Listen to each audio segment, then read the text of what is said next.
Lunes, 10 de la mañana, aunque no quería entrar el vídeo que estás viendo ahora mismo.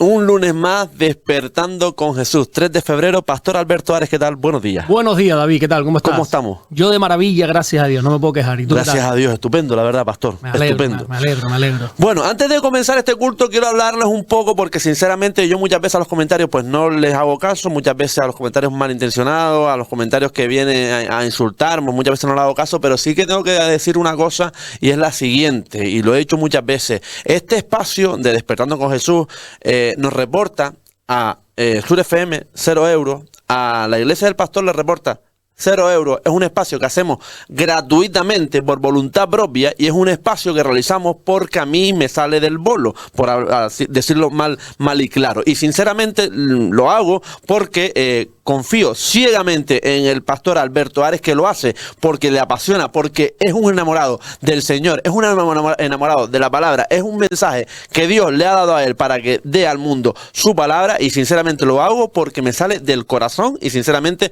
me gusta. Y quiero dejar esto bien claro, porque hay comentarios malintencionados de que mira el coche que tiene el pastor, mira que se está haciendo de oro, mira que en Tenerife lo hizo, etcétera, etcétera. Y yo el coche que le veo al pastor es con el que trabaja. Pastor, no sé si quiere decir algo, porque yo sé que no sueles entrar en polémica, pero sinceramente me tocó la fibra el otro día el decir el coche que tiene el pastor, esto cuando yo el coche que le veo siempre es el que tiene aquí, y no hay que confundir con otras clases de ministerios tampoco. Exactamente, a mí mi pastor José Manuel Sierra me dio un consejo hace unos cuantos años atrás y me dijo: Alberto, que los halagos nunca te suban y que las críticas nunca te hundan. Entonces intento por todos los medios que las críticas no me afecten, no me hundan. Es verdad que somos de carne y hueso, ¿verdad? Por eso evito mucho entrar en los comentarios, evito mucho el que la gente me diga, ¿viste lo que dijeron de ti? Intento ser muy... huyo de esas cosas porque no quiero que me lleguen a afectar. Hasta el momento no me afectan, ya bastantes cosas dicen de mí. Yo creo que mi labor, mi oficio, mi misión ya es un poco, ¿cómo decirlo? Es un poco que la gente va a hablar siempre, ¿verdad?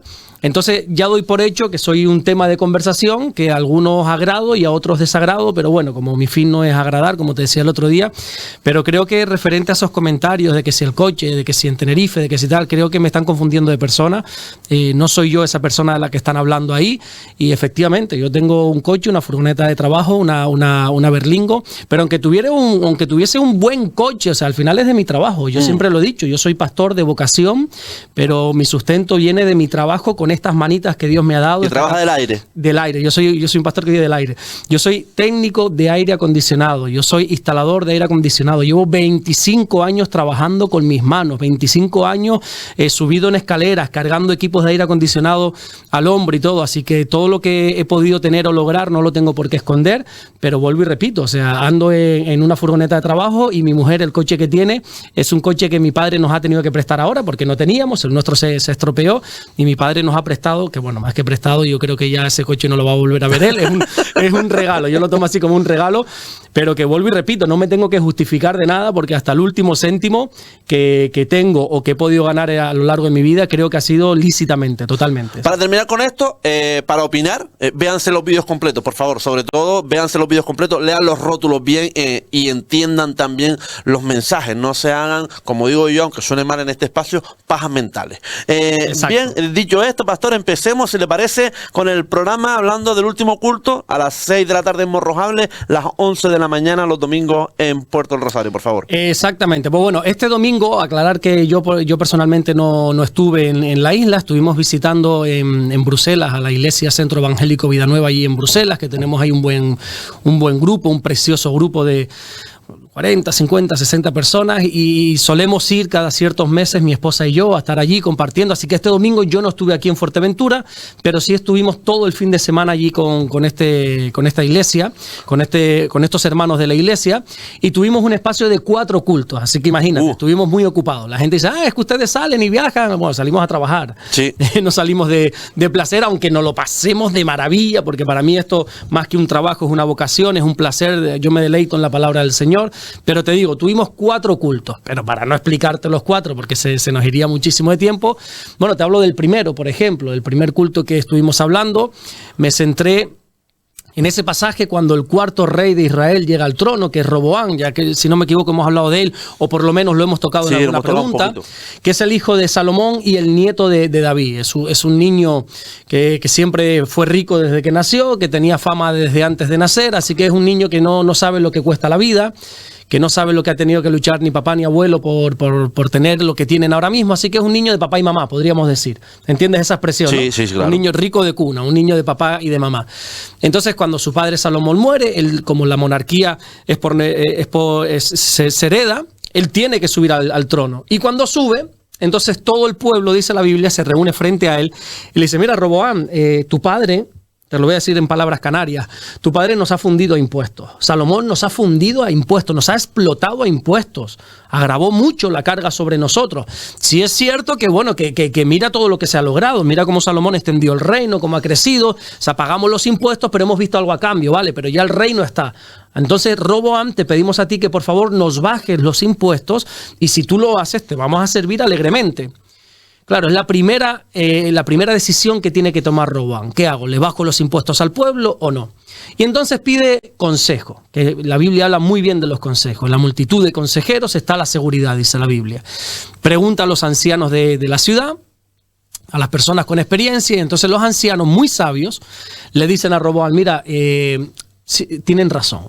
Bájale los impuestos, ya no hace falta cobrar tantos impuestos, ya el país está establecido, ya el trono, ya la monarquía, el país, la corona ya está bien posicionada.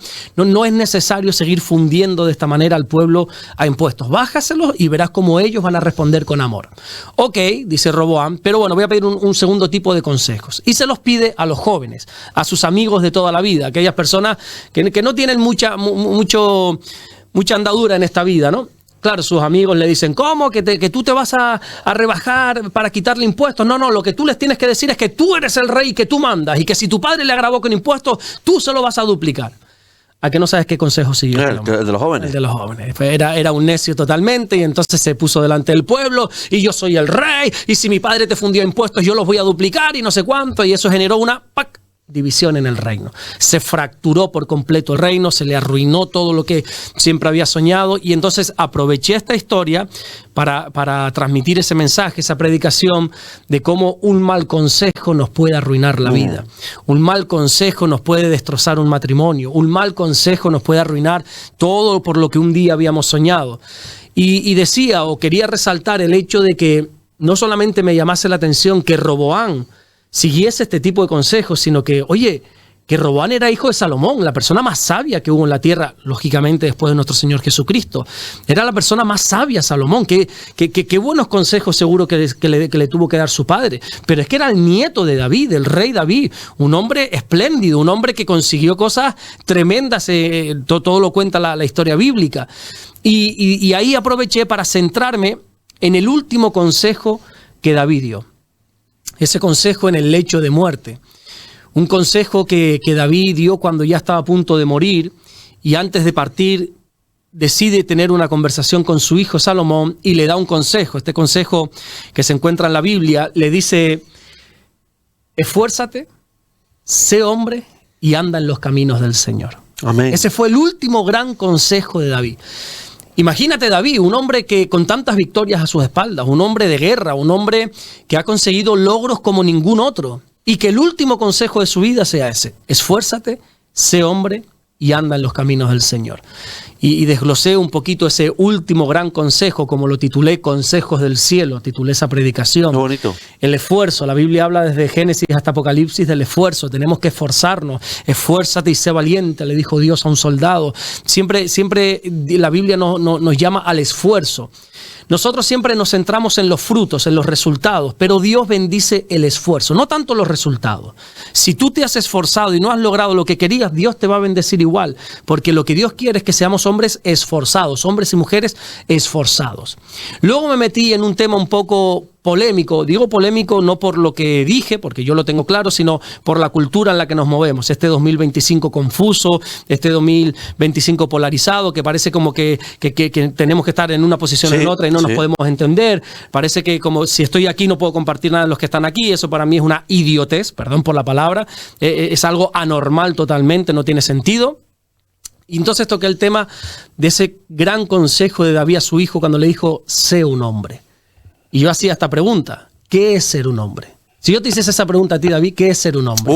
Es una pregunta con miga, ¿eh? Una pregunta quizá complicada, no tanto por la respuesta, sino vuelvo y repito, por la cultura en la que estamos ahora, sí. ¿verdad? Diga lo que mira, a partir de ahora, de aquí para adelante, los próximos minutos, diga lo que diga, va a ser polémico. Por supuesto. Va a haber gente a favor, va a haber gente con piedras esperando a la salida de aquí de la radio para apedrearnos, ¿no? Entonces, bueno, yo dije, ¿qué es ser un hombre? Porque ahora mismo hay dos tipos de masculinidad. Masculinidad, por así decirlo. Está el macho alfa, el hombre ese que aquí mando yo soy el que manda porque soy el hombre. Por una parte está ese extremo y por otro está ahora mismo pues el extremo de un hombre un poco, no sé cómo decirlo, un hombre apartado de lo que yo considero por lo menos un hombre, ¿verdad? Esos dos extremos. Entonces yo dije, bueno, el mundo creo que no me sabe responder a esta pregunta. Si yo hiciese esta pregunta a 10 tipos de personas, estoy seguro que voy a obtener 10 tipos de respuestas diferentes. Así que, ¿dónde nos vamos? Vámonos a la Biblia. ¿Qué dice la Biblia de qué es ser un hombre? Y hablaba, ¿no?, de cuando el apóstol Pablo le escribía a los Efesios en el capítulo 5, explicaba lo que es ser un hombre. Decía, el hombre es la cabeza. El hombre es de cabeza, no tanto de autoridad habla, sino cabeza significa origen. El hombre es el origen. El hombre tiene que entregarse a la mujer, que servir a la mujer. Hoy en día, en esta cultura de machismo, parece como que la mujer está subordinada al hombre, como que la mujer está sometida al hombre, como que la mujer solo sirve para procrear y servir y darle placer al hombre. Y la Biblia no habla de eso en absoluto. La Biblia lo que habla es que el hombre tiene que ser cabeza de la mujer, así como Cristo es cabeza de la iglesia. Amén. Y cuando Cristo, que es cabeza de la iglesia, es la autoridad de la iglesia, y estudiamos la vida de Cristo, lo que nos damos cuenta es que Jesús se entregó por la iglesia, hasta la muerte. Jesús sirvió a la iglesia. Jesús era el origen, era la cabeza, bueno, es la cabeza de la iglesia, pero no usó esa autoridad para enseñorearse de la iglesia, sino para servirla, a fin de presentársela a sí mismo sin mancha, dice la Biblia. Entonces, partiendo de esta explicación de la Biblia, ¿qué es un hombre? Un hombre es aquel que cuida de su esposa, que la protege y que la sirve, si fuese necesario, hasta la muerte. Eso es ser un hombre. Y luego cuando le dice David a Salomón, esfuérzate, es un hombre y sigue en los caminos del Señor. Qué gran consejo, ¿no? Que alguien te pueda decir, sigue en los caminos del Señor, vive tu santidad, asegúrate de vivir apartado del pecado y asegúrate de que siempre este libro, esta palabra de Dios sea tu estandarte, sea tu luz que te guía en medio de la oscuridad. Bueno, en definitiva, hablé de esos consejos que el cielo nos da. Qué bonito, la verdad, muy, muy bonito y edificante, sinceramente. Pastor, si le parece, empezamos con las preguntas. Venga, perfecto. ¿Sí? Si me ven con el ojo así medio lloroso, no es que esté llorando, que esté triste, todo lo contrario, estoy contentísimo, pero algo me ha entrado, no sé, llevo ya un buen rato ahí que me pica el ojo. Solo para aclarar. Es la emoción del programa. No es que David me esté dando por debajo de la mesa y me esté haciendo llorar, no. Si le parece, empezamos por esta pregunta en la cual me siento curiosidad, sinceramente. Moisés mató a un egipcio, pero ¿cómo fue ese capítulo, pastor? Sí, señor. Moisés mató a una persona. Parece como que nosotros los personajes bíblicos los idealizamos, sí, los idolatramos. Sí. No tanto como idolatrar, bueno, algunos pueden ser que sí, de hecho lo hacen, pero sí como que los ponemos en un lugar como diciendo, oh, Moisés, el libertador. Y sí, eso no le vamos a quitar mérito. Pero la Biblia tiene una curiosidad, una particularidad, que es que no oculta el error de las personas. La Biblia habla de los grandes logros de David, pero te muestra sus errores. David se equivocó en un momento de su vida, y otros tantos fallos. La Biblia habla de Pedro como un hombre que consiguió lo que consiguió, que fue uno de los pilares de la iglesia, cómo se levantó y predicó, y sus hazañas, y cómo caminó sobre las aguas. Pero no nos oculta el peor momento de su vida, que es cuando negó al Señor 3 veces. La Biblia habla de muchos personajes, pero también no oculta esa debilidad del ser humano, porque tenemos que entender que todos tenemos debilidades. Y Moisés era así. Moisés, bueno, fue un hebreo, nació en la cultura hebrea, pero en un tiempo cuando los hebreos estaban sometidos al imperio egipcio. Los egipcios, los hebreos habían acudido a Egipto, esto es una larga historia que para refugiarse en un momento de hambre, y todo era bueno, todo era placer en ese momento, pero al final el faraón de Egipto, que tenía favor con el pueblo de Dios, muere, y el que viene tras él no quiere tener ningún favor con los hebreos, así que los esclaviza y los empieza a usar como una mano de obra barata, bueno, ni siquiera una mano de obra barata, sino como esclavos, trabaja por sustento únicamente. Y entonces los egipcios se dan cuenta que los hebreos empiezan a crecer, se empiezan a multiplicar, empiezan de lo que habían sido un grupito de personas que habían venido a algún lugar en busca de refugio, se habían multiplicado y ahora eran decenas y cientos de miles de hebreos, así que los egipcios dicen, uy, tengamos cuidado con esta gente. No vaya a ser que algún enemigo venga contra nosotros, los hebreos se alíen con ese enemigo, y son muchos, y nos hundan, nos aniquilen. Así que, ¿qué medida toman los egipcios? La peor que se puede tomar es, a partir de ahora vamos a matar a todos los bebés varones. Vamos a asegurarnos que de aquí a X años, a unos cuantos años, esta descendencia pare. O sea, es abrumador cómo ha crecido. No, vamos a eliminarlos. No vamos a matar a los adultos, pero sí vamos a matar a los varones que nazcan. Y así hicieron. Empiezan a matar a todos los bebés varones. Pero resulta que nace Moisés, y dice la Biblia que los padres lo vieron hermoso. Claro, ¿qué padre no ve a su hijo hermoso? Yo he visto a bebés que a veces digo... ¿Cómo decirlo, no? Que vas y tú dices, bueno, pues... Qué simpático. Qué simpático, ¿no? Vamos a decirlo así, qué simpático, porque bonito no es. Pero un padre siempre ve hermoso a sus hijos. Pero esa palabra hermoso no habla de belleza, sino hermoso es que habían visto algo especial en él. Había una profecía dada desde el Edén de que iba a venir un Salvador. Los hebreos sabían que tendría que venir un Mesías, un Salvador. Y cada vez que nacía un niño era como una esperanza de, ¿y si es este? ¿Y si este es el Salvador? ¿Y si este es el Mesías prometido? Así que los padres lo que hicieron fue guardarlo. Lo guardaron, no lo vamos a matar, no lo vamos a entregar, lo vamos a guardar porque puede ser que este sea el Salvador. De hecho lo fue, no el Salvador que esperaban, pero sí el Salvador que lo salvaría del imperio egipcio. Claro, llega un momento, dice la Biblia, como a los 3 meses, que ya no lo podían ocultar. Era imposible. Porque sabes que un niño llora, sabes que un niño, era imposible ocultar al bebé, así que los padres no tuvieron más remedio que decir, tenemos que entregar a nuestro hijo. Pero en una última esperanza de decir no lo queremos matar, ¿qué hicieron? Le construyeron como una arquita, una cestita, y la pusieron en el río Nilo. Claro, en el río Nilo con los cocodrilos, con las corrientes y con todo iba a durar segundos.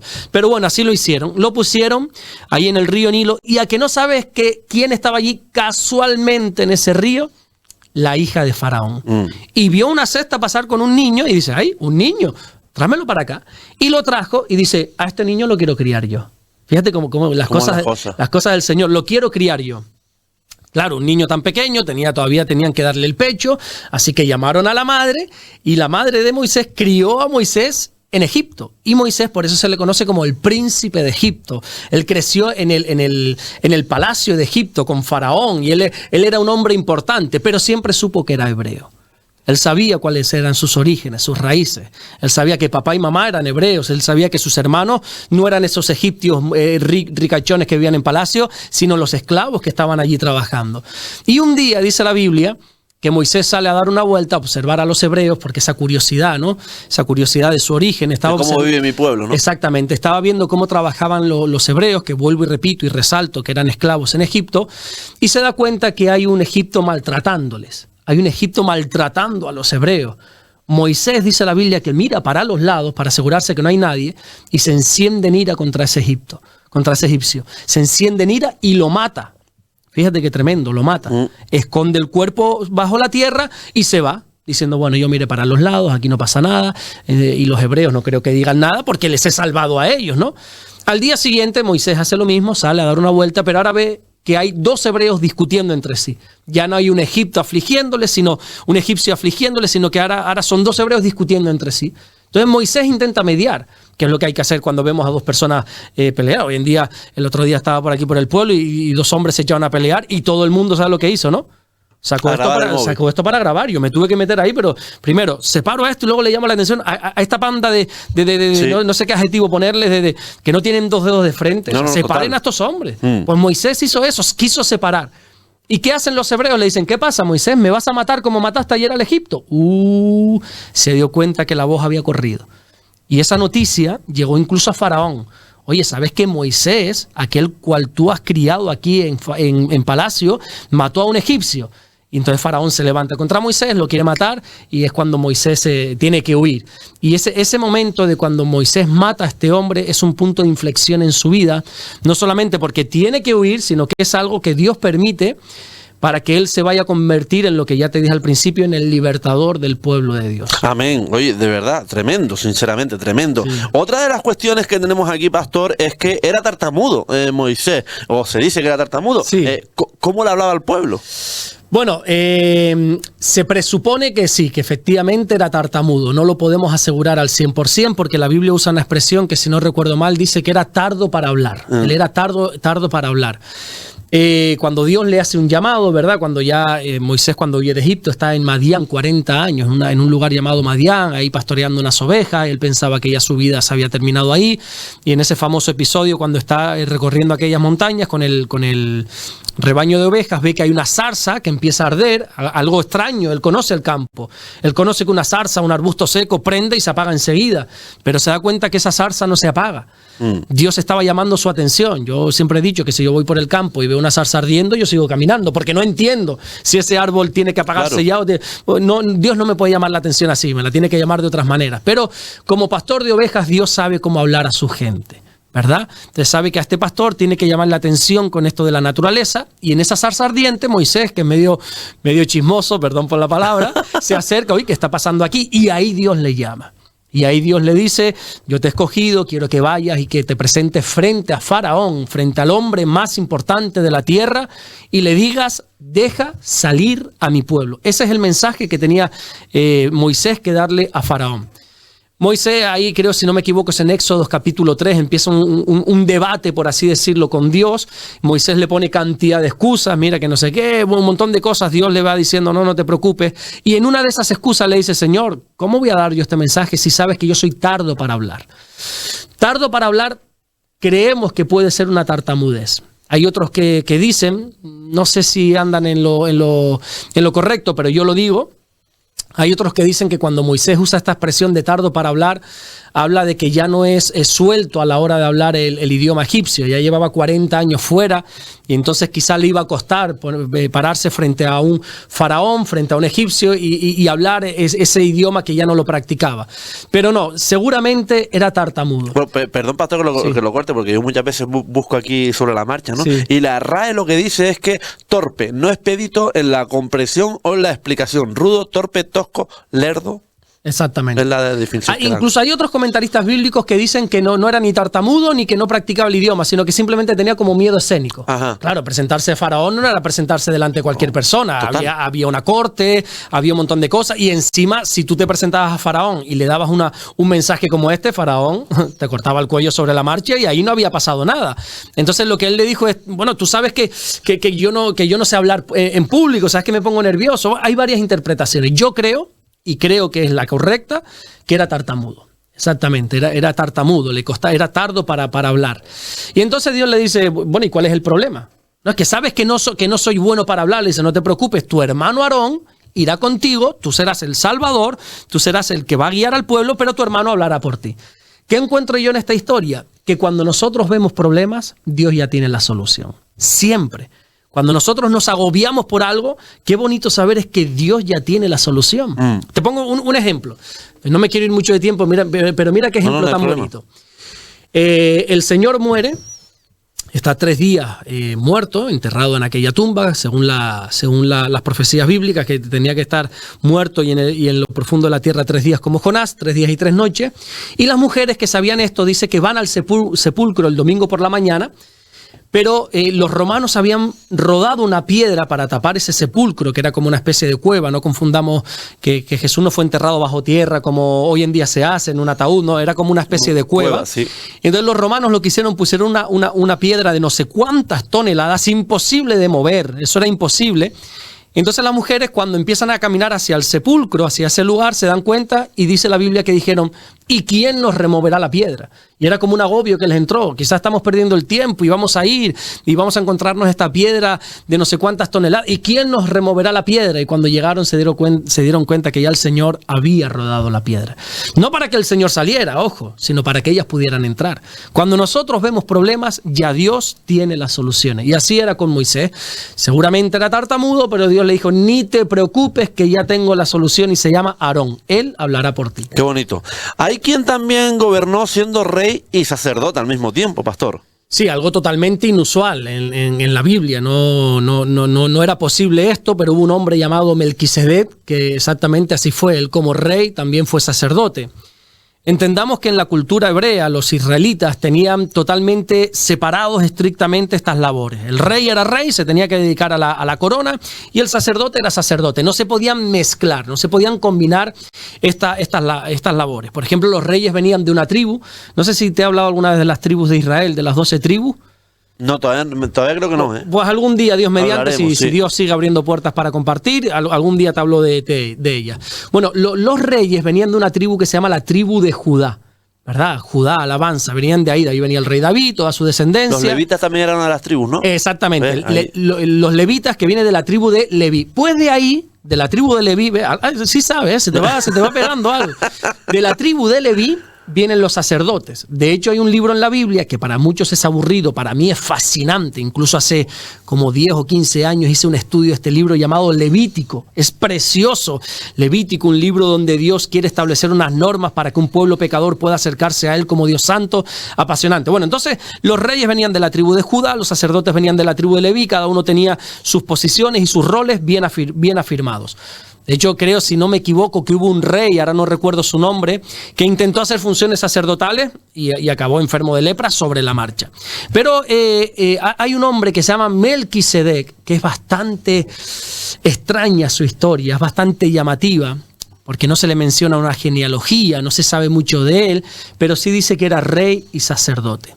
Y ocurren varias cosas en su vida que todo apunta, esto ocurre en el Antiguo Testamento, todo apunta a que era como una especie de aparición de Jesús en el Antiguo Testamento. Es lo que nosotros conocemos en teología como una teofanía, una aparición del Señor en el Antiguo Testamento. Y es este personaje muy llamativo, muy digno de estudiar, que se llama Melquisedec.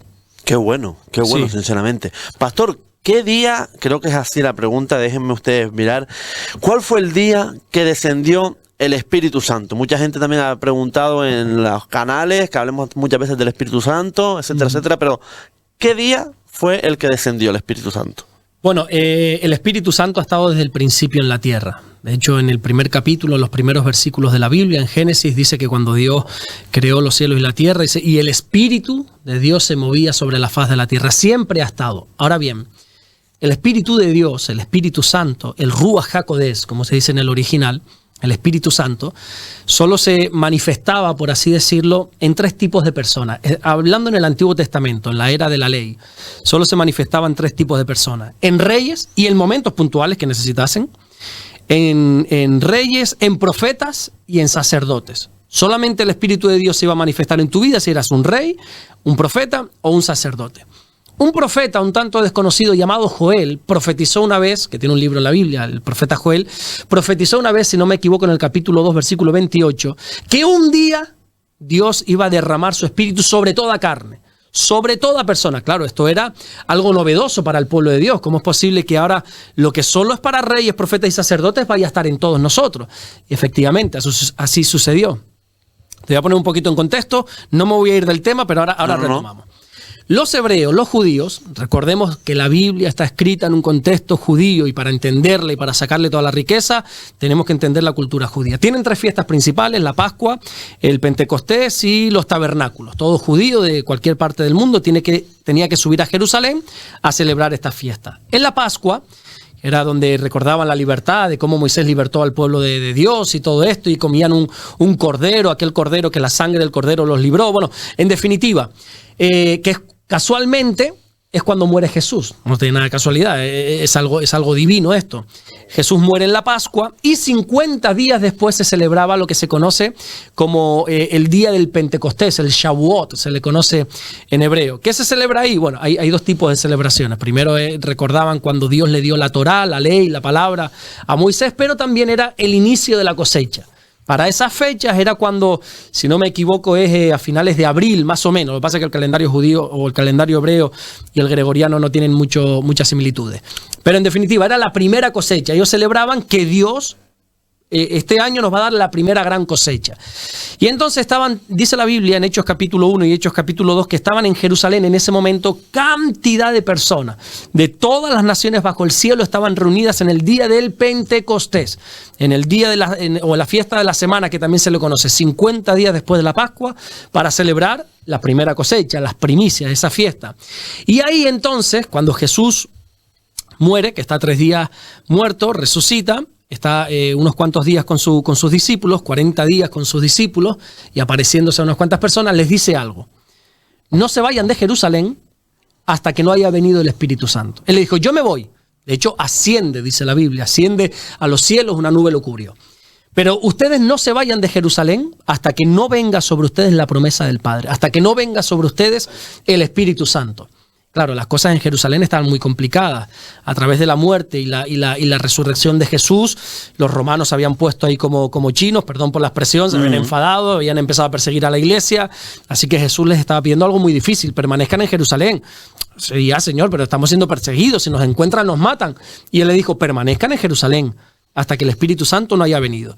Bueno, resulta que empiezan a pasar los días, nada ocurre, pero el día del Pentecostés hay 120 discípulos reunidos en un lugar que nosotros vamos a conocer como el aposento alto, así se denomina. Estaban allí reunidos, orando, estaban unánimes, todos juntos, dice la Biblia, y de repente se escucha un viento recio, un viento violento, con ímpetu, no quiero decir con furia, pero sí fuerte, un viento fuerte, y de repente allí se cumple lo que Joel había profetizado siglos atrás.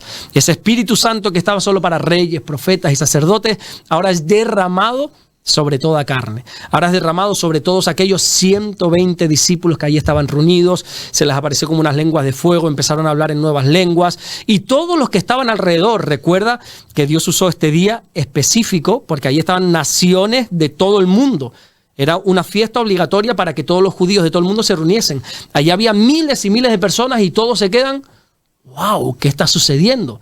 Algunos entienden que es un mover de Dios, otros incluso dicen, estos son unos borrachos que están aquí hablando tonterías, dicen, ¿no? Y ahí es derramado el Espíritu Santo sobre todos los que allí estaban. Y esto nos enseña que ahora el Espíritu de Dios está para todos. Ahí es cuando, déjame usar esta expresión, es cuando arrancan los motores de la iglesia por primera vez, y aquel cobarde que semanas atrás negó a Jesús, ahora dice la Biblia, y puesto en pie, Pedro, hablando de Pedro, puesto en pie, empezó a predicar valientemente a toda aquella multitud. Hace unos días atrás estaba avergonzando de Jesús frente a unas personas, pero ahora, lleno del Espíritu de Dios, es valiente para predicarle a no sé cuántas miles de personas. Y esa predicación hizo, si no recuerdo mal, 3,000 personas recibiesen a Jesús en su corazón. Amén, qué bonito. Sí. Oiga, pastor, hay una canción que habla de Pentecostés, si no me equivoco, o algunas canciones en la iglesia. Hay unas cuantas, no sé exactamente, ¿verdad?, a cuál te refieres, pero sí, para nosotros Pentecostés es algo simbólico, es algo que recordamos como Dios envió a su Espíritu Santo para que estuviese en nosotros, no sobre nosotros, sino en nosotros. Ahora, los creyentes, aquellos que hemos recibido a Jesús, aquellos que creemos que Jesús murió y resucitó por nosotros, podemos decir claramente que el Espíritu de Dios está en nuestro interior. No es un concepto, no es algo exclusivo para algunas personas, ahora está en nuestro interior. Incluso dice la Biblia, si no me equivoco, en la carta que Pablo le escribe a los romanos, que ahora ese Espíritu que está en nuestro interior es quien nos impulsa, quien nos lleva a decir Abba Padre, quien nos lleva a buscar del Señor. Amén, qué bonito. Sí. Pastor, cuando David era pastor, sí, protegió a su rebaño de 2 animales peligrosos. ¿Cuáles eran? Exactamente, los leones y los osos. Dice la Biblia que en un momento cuando había unos enemigos de Israel, que eran los filisteos, archienemigos de Israel, los filisteos, el Antiguo Testamento está lleno de batallitas entre estos dos, pero en un momento dado había un hombre muy alto, la Biblia habla de una persona muy alta llamada Goliat, está demostrado que en la antigüedad había personas, no gigantes, pero sí personas más altas, y había un guerrero filisteo llamado Goliat, que dice que tenía atemorizado a todo el ejército de Israel, uno de los mejores ejércitos del mundo, le gusta a quien le guste, uno de los más preparados, que ha tenido victorias cuanto quieras, pero resulta que ahora un solo hombre los tiene atemorizados. Y este hombre salía todos los días al campo de batalla a decir, venga, peleen conmigo. ¿Y qué hacía el ejército de Israel? Se atemorizaba. Cuando David, que como tú bien has dicho, era pastor de ovejas, no, ni siquiera cualificaba para ser un soldado y entrar en el ejército, pero se acerca por ahí a ver qué está pasando y se da cuenta y dice, pero ¿y qué hacen ustedes atemorizados? No, es que aquel gigante me lo cargo yo, dice él. ¿Cómo que te lo cargas tú? Pero si tú eres un niño, hombre. Y entonces el rey Saúl tiene que intervenir y intentar entrar en razón a este joven que quiere enfrentarse a un gigante. Y le dice, David, vamos a ver una cosa, David. No sé qué pajaritos preñados tienes tú en la cabeza, pero por favor, no. Y entonces David le dice algo muy curioso. Dice, mira, ¿sabes qué? Mi padre, por alguna razón, me ha confiado su rebaño de ovejas. Y yo, si a mí tú me confías algo, yo lo voy a defender a capa y espada. Y entonces dice la Biblia, si no me equivoco, en el primer libro de Samuel, capítulo 17, que tiene una conversación David con Saúl y le dice, cuando yo era pastor de ovejas y mi padre me había puesto al cuidado de estas ovejas y venía un oso o un león y atrapaba con su boca a mis ovejas, dice, ay, mi madre, yo salía tras ese animal y yo lo despedazaba y yo lo mataba porque yo tenía que cuidar lo que el padre me ha dado. Y esa fidelidad al rebaño que el padre le había confiado le dio tanto poder y tanta autoridad que David salió a pelear con ese gigante que tenía atemorizado a todo un pueblo, y dice la historia bíblica que con una piedra, con una honda, ¿sabes? Esta herramienta de guerra antigua, con una honda se la tiró, le atravesó un casco y lo mató, y allí cayó Goliat. Pero esta historia que él dijo que había peleado fue así, diciéndole al rey, no te preocupes, que si yo he matado a leones, he matado a osos con mis propias manos para defender lo que es de mi padre. Y a mí me enseña esta historia, entre otras muchísimas cosas, que cuando uno es fiel en lo poco, Dios lo coloca sobre mucho. David fue fiel en ese pequeño rebaño de ovejas que su padre le confió. Y Dios, viendo esa fidelidad en lo poco, lo puso sobre mucho, lo puso como el rey. Amén, qué bonito. Sí. Bueno, también Dios usó a Pedro para resucitar a una mujer. ¿A quién y cómo fue, pastor? Bueno, efectivamente, qué bonito lo que has aclarado, porque muchas veces dice la gente, no, es que Pedro resucitó a una mujer. No, fue Dios a través de Pedro, fue Dios usando a Pedro. La Biblia dice que nosotros somos meros colaboradores, somos instrumentos, ¿verdad? Por ejemplo, antes te decía que yo soy instalador de aire acondicionado. Yo cuando uso una herramienta, por ejemplo un taladro, y me hago valer de él para poder trabajar, el taladro no ha instalado la máquina, la he instalado yo soy el instalador. Esto es una herramienta. Así somos nosotros en las manos de Dios. Dios es el artífice de todo, Dios es el que se tiene que llevar toda la gloria y todo el mérito de absolutamente todo. Entonces, amén, es Dios resucitando a una mujer, usando en este caso la vida de Pedro, ¿verdad? Esta mujer se llamaba Tabita, si no recuerdo mal, Dorcas, ese es el nombre que también se le da en la Biblia, Dorcas, y era una mujer que dice que abundaba en buenas obras. Era una mujer de estas mujeres que su vida es para entregarse a los demás, para ayudar al necesitado. Una mujer que tenía un talento, al parecer, para la costura, para fabricar vestidos, y no lo hacía para lucrarse, sino para ayudar a los necesitados. Te falta ropa, ¿no? Tranquila que Dorcas te va a hacer una camisa, tranquila que Dorcas te hace un pantalón, tranquila que Dorcas te hace un vestido. Y así vivía esta mujer, y un día muere. No se nos da los motivos, no se nos dice que estaba enferma o no sabemos si fue por viejita. Lo cierto es que muere. Y Pedro casualmente estaba a pocos kilómetros en otra ciudad, estaba predicando el mensaje de la palabra del Señor en otro lugar, y de repente unos discípulos de allí de la ciudad de Jope, de donde era esta mujer, por cierto, creo que es la única a la que la Biblia la denomina como discípula, en femenino, salen de Jope corriendo en busca de Pedro y le dicen, Pedro, que ha muerto nuestra hermana Dorcas, por favor, ven y haz algo. Pedro deja todo lo que está haciendo, va, porque le han pedido ayuda, va corriendo hacia la ciudad de Jope, y allí cuando entra se da cuenta que hay un montón de gente llorando, un montón de mujeres llorando, pero el recibimiento, mira qué bonito esto, porque cuando él llega ahí a la casa, no solamente ve lamentaciones, ve tristeza, ve lloro, sino que muchas personas se acercaron a Pedro mostrándole las prendas de Dorcas, diciendo, mira, ¿por qué te hemos mandado a llamar? Acaba de morir, no es cualquier persona, es una mujer que nos ha ayudado mucho. Entonces le enseñaron las prendas. Y yo una vez que hace años prediqué de esta mujer, la resurrección de Dorcas, creo que se titulaba el mensaje, decía, ¿cómo se te va a recordar a ti? ¿Qué se va a poder enseñar una vez tú mueras? ¿Qué se va a poder decir de ti? ¿Cuál va a ser el resumen de tu vida? Qué bonito que de esta mujer lo que quisieron resaltar son sus buenas obras. Pedro, haz algo porque mira a esta mujer, le enseñaron, había evidencias físicas de que era una buena mujer. Mira, no es lo que decía, es lo que hacía Pedro. Sí. Y entonces Pedro manda a salir a todos de aquella habitación y se queda solo. Y uno dice, bueno, ¿y por qué mandó a sacar a todos? Primero porque a veces el mucho ruido nos saca de la dirección de Dios, pero lo más importante es que Pedro quiso quedarse en soledad con Dios. Se quiso quedar en intimidad. Tanto es así que dice la Biblia en Hechos capítulo 9, que es donde aparece esta historia, que Pedro allí en soledad se arrodilló y oró. Y en esa intimidad, en esa comunión que Pedro está teniendo con el Padre, le da el poder para que Dorcas resucite. Y uno dice, bueno, ¿y por qué? ¿Por qué a Dorcas la resucitó y a otro no, por ejemplo? Bueno, solo Dios sabe. Solo Dios sabe por qué permitió que Dorcas fuera resucitada, pero lo bonito de esta historia es que dice que mucha gente cuando descubrió que Dorcas había resucitado, creyeron en el nombre de Jesús. Amén. Su resurrección trajo mucha vida para muchas personas. Cuando estaba haciendo esta pregunta, yo había puesto Pedro resucitó, pero sinceramente me vino, digo, no fue Pedro, fue Dios quien usó a Pedro. Qué bonito, sí, exactamente, fue Dios quien usó a Pedro. Todo lo que un discípulo haga y logre, es Dios obrando a través de nosotros, ¿verdad? Hay un caso que parece que en una iglesia, si no recuerdo mal, era la iglesia de Corintio, estaban teniendo divisiones porque le querían dar mérito a un pastor o a otro, a Apolos o a Pablo, y entonces Pablo llega un momento y dice, pero vamos a ver, ¿qué tontería es esta? Apolos plantó, yo regué, pero aquí el crecimiento lo da Dios, dice Pablo. Aquí el que se tiene que llevar toda la gloria es Dios y no nos podemos salir de eso. Es Dios quien hace absolutamente todo, pero nosotros somos meros instrumentos en sus manos, somos colaboradores. Amén, qué bonito. Bueno, yo creo que en el día de hoy la última pregunta va a ser esta, porque yo creo que vamos para recorrido, y es la Torre de Babel, pastor. La Torre de Babel. Yo creo que esta pregunta da para bastante, ¿eh?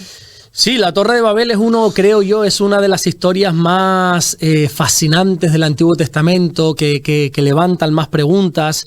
Y bueno, ahí sale en Génesis capítulo 11, dice la Biblia que después del diluvio, ¿sabes esta historia del diluvio? Sí, ¿verdad? Dios creó a Adán y a Eva, pero era un desastre eso, así que todo el mundo se empezó a corromper. Dios pone sus ojos en Noé, le hace construir un arca, viene un diluvio, se acaba todo y vuelven a empezar.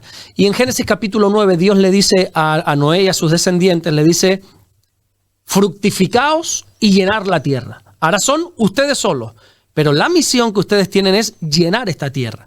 Van pasando los años y los años, pero parece que la gente se quedó en el mismo sitio. No obedeció a la voz de Dios. Y qué peligroso es eso, ¿verdad? Hoy parece que está de moda ser un rebelde a la Biblia, ser un rebelde a lo que Dios dice, que cada uno haga lo que bien le parezca, pero las consecuencias siempre vienen. El libre albedrío, ¿no? El libre albedrío, que algunos lo ven como una bendición, yo lo veo como un castigo.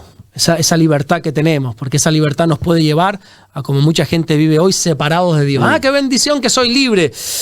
Yo, si me diesen a escoger, preferiría no tener esa libertad y que Dios me tuviese atado en corto y que por nada me pudiese apartar de Él. Que no tuviésemos esa libertad, ya, pero tampoco tengo la ocasión para caer. En definitiva, Dios les dice, no me tires la lengua, David, porque si no... En definitiva, Dios le dice, tienen que llenar toda la tierra, ellos se quedan, y de repente, como la tendencia del ser humano siempre es hacia el mal, se reúne todas aquellas personas que estaban poblando la tierra y digamos y deciden, oye, ¿por qué no hacemos una construcción? ¿Por qué no hacemos una torre que nos lleve hasta el cielo y que nos dé un nombre, que nos dé fama, que nos dé poder, decían ellos? Hay una particularidad, y es que hasta ese momento, hasta Génesis capítulo 11, solo se hablaba un idioma en la tierra. ¿Cuál es ese idioma? Te estarás preguntando, ¿verdad? Sí. No está la respuesta, no lo sabemos. Me quedé ya con la duda, ¿eh? A mí me encantaría saberlo. Algunos dicen que el arameo. No sabemos. Lo cierto es que solo había un idioma. Entonces todos los seres humanos se pusieron de acuerdo.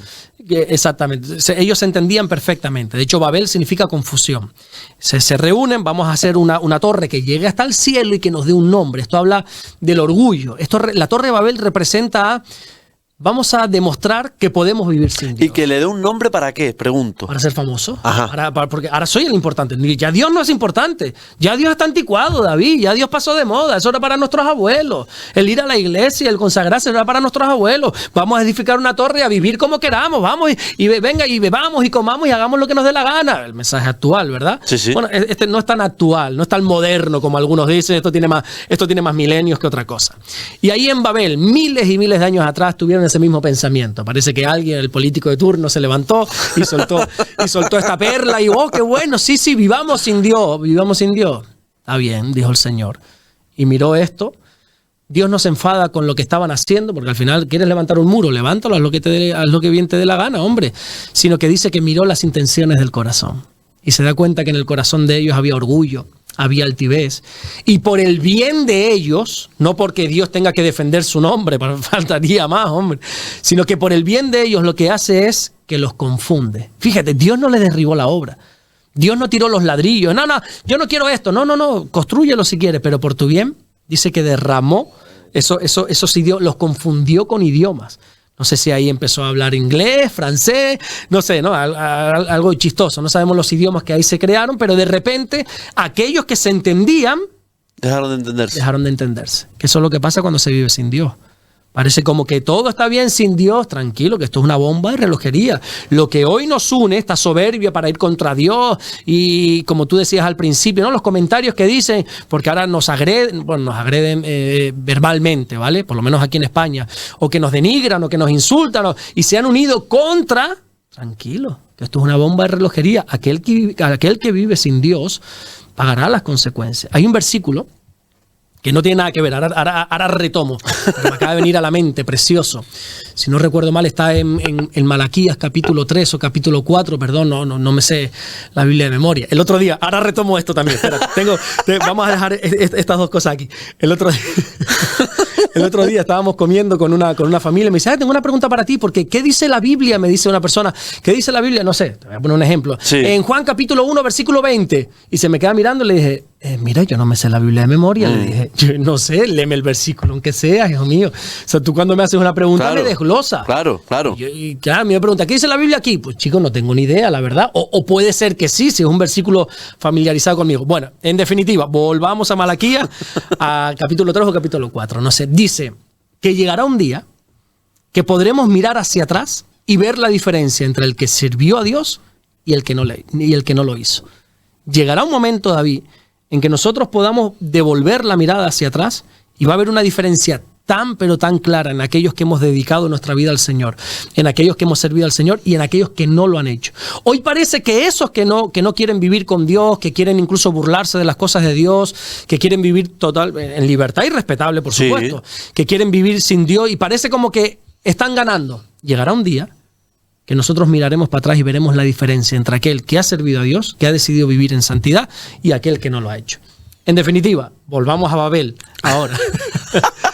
Entonces, Dios viendo esta situación les confunde y ahí se forman los idiomas. Babel significa confusión. Ahí en Babel, siglos después o años después, nacería Babilonia, unos enemigos de Dios. En definitiva, eso es lo que pasó en Babel. El pueblo se unió bajo un orgullo, querían vivir sin Dios y Dios dice, así no se puede. Así no se puede. Cuando tienen esos idiomas, ¿qué ocurre? Si entre ellos discuten. Tienen que dejar la obra, no se entiende. Claro, yo me imagino ese momento, ¿no? Como confundidos. Uno hablaba una cosa, otro, no se entendía. No es como ahora que yo no sé inglés, pero puedo llegar a entender algo de inglés, ¿verdad? Porque tengo algunos conocimientos. No sé nada de francés, pero puedo llegar a entender algo de francés. El otro día, viniendo de Bruselas, salimos de Bruselas en el avión, claro, ahí se habla todo francés, no hay lugar para el español, y de repente, en pleno vuelo, David, se paran los motores del avión. Dije yo. Dije yo.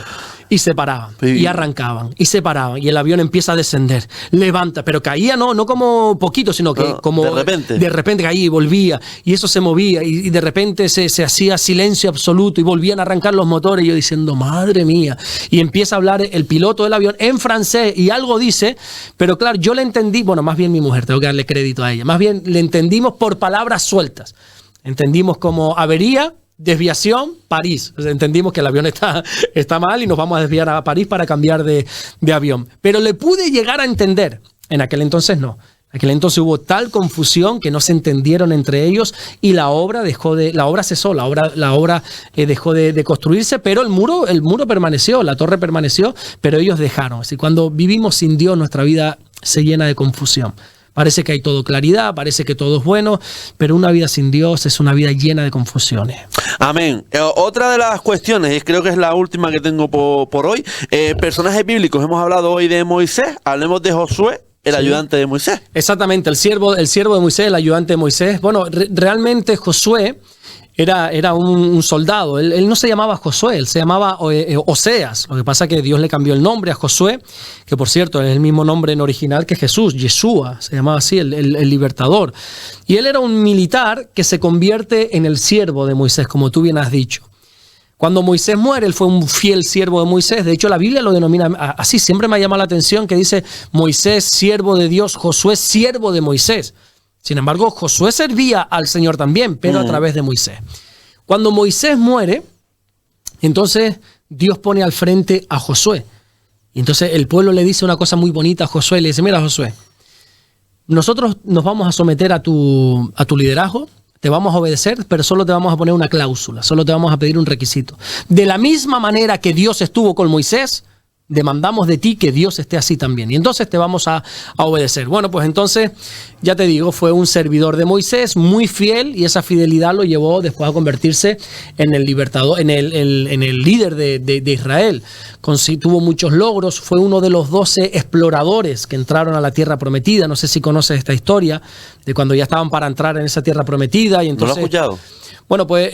la hablaremos el próximo programa. Vale, para no alargar, sí. Exactamente. Pero fue uno de esos 12, la Biblia dice espías, pero la mejor traducción es exploradores, que fueron a mirar un poquito la tierra prometida. Y bueno, la próxima semana hablamos de eso. Fue uno de esos 12. Cuando se puso al frente tuvo grandes conquistas. Por ejemplo, fue el que introdujo al pueblo de Dios en Canaán. No fue Moisés. Cuando Moisés liberta al pueblo, los iba a llevar por el desierto para introducir en la tierra prometida. Pero no fue Moisés. Fue Josué quien los introdujo. Moisés se quedó sin entrar. ¿Sabes por qué? Por su mal carácter. Moisés, a pesar de que era un hombre íntegro, un hombre que hacía las cosas bien, tenía un mal carácter que no veas.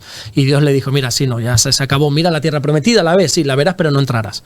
Ay. Sí, fue una cosa tremenda porque en un momento dado... Y después de 40 años, ¿no? Y después de 40 años, sí. Tú estudias la vida de Moisés, es una vida de enfado. Bueno, la propia muerte del egipcio, ¿no? Esa ira, esa, ¡ay, te mato! Y luego en un momento dado sucede una cosa en el pueblo que Moisés se enciende, se enfada y Dios le dice, ey, Moisés, tranquilo, háblale a la roca para que dé agua, porque el pueblo quería agua.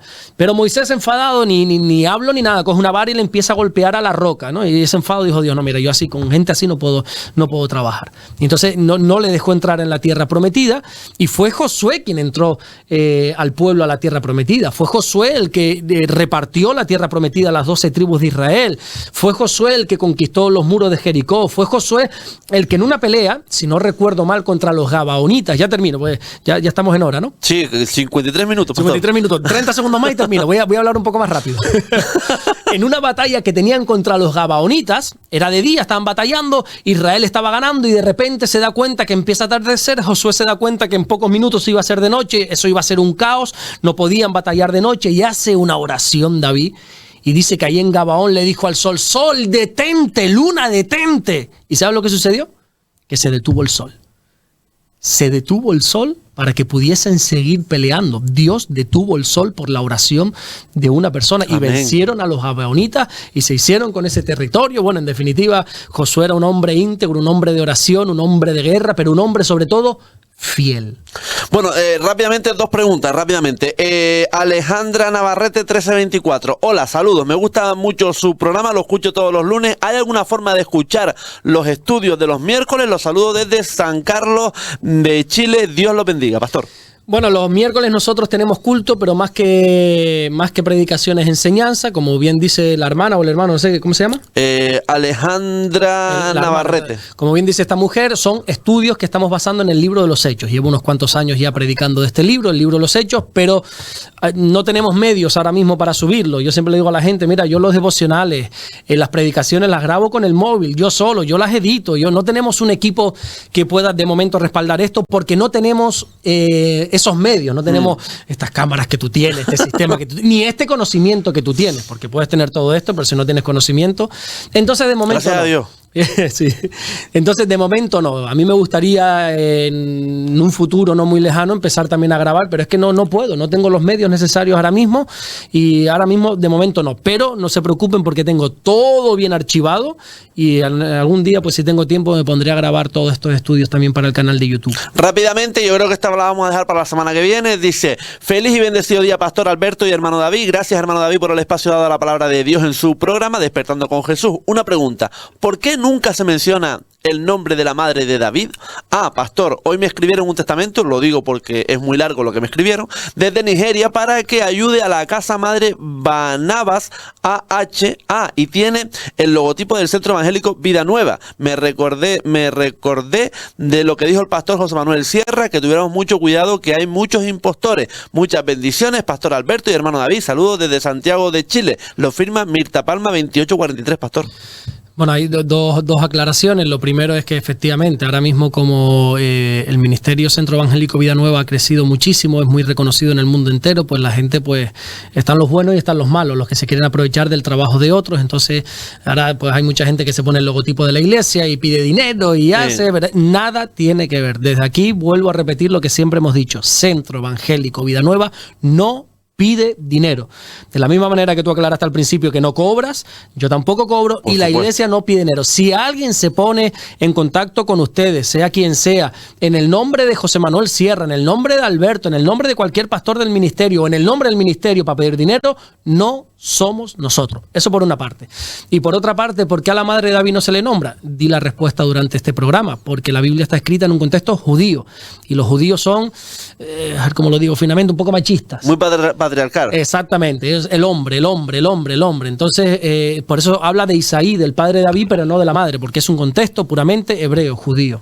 Pastor, que tengas buena semana. Igualmente, David. Dios te bendiga. Gracias. Hacemos un altito pequeño. Nada, 5 minutitos aproximadamente y empezamos con El Rebumbio, el programa deportivo de Sur FM. No te vayas, hasta ahora.